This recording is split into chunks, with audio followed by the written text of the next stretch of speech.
আবহাওয়ার এক পূর্বাভাসে বলা হয়েছে, দেশের ৬টি অঞ্চলের উপর দিয়ে ৬০ কিলোমিটার বেগে ঝোড়ো হাওয়া বয়ে যেতে পারে। তাই সেসব এলাকার নদীবন্দরগুলোতে তোলা হয়েছে সতর্কতা সংকেত। শনিবার এমন পূর্বাভাস দিয়েছে আবহাওয়া অফিস।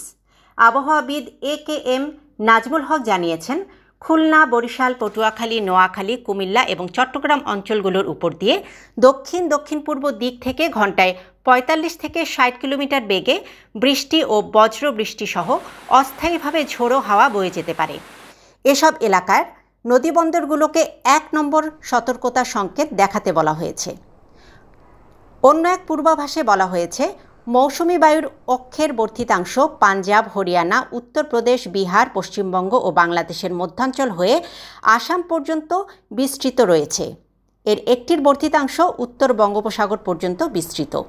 মৌসুমি বায়ু বাংলাদেশের উপর কম সক্রিয় এবং উত্তর বঙ্গোপসাগরে দুর্বল থেকে মাঝারি অবস্থায় রয়েছে।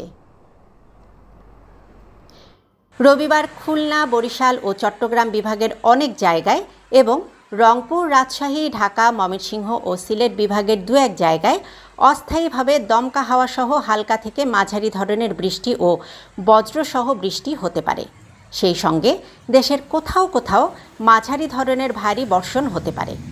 সারা দেশে দিন এবং রাতের তাপমাত্রা প্রায় অপরিবর্তিত থাকতে পারে।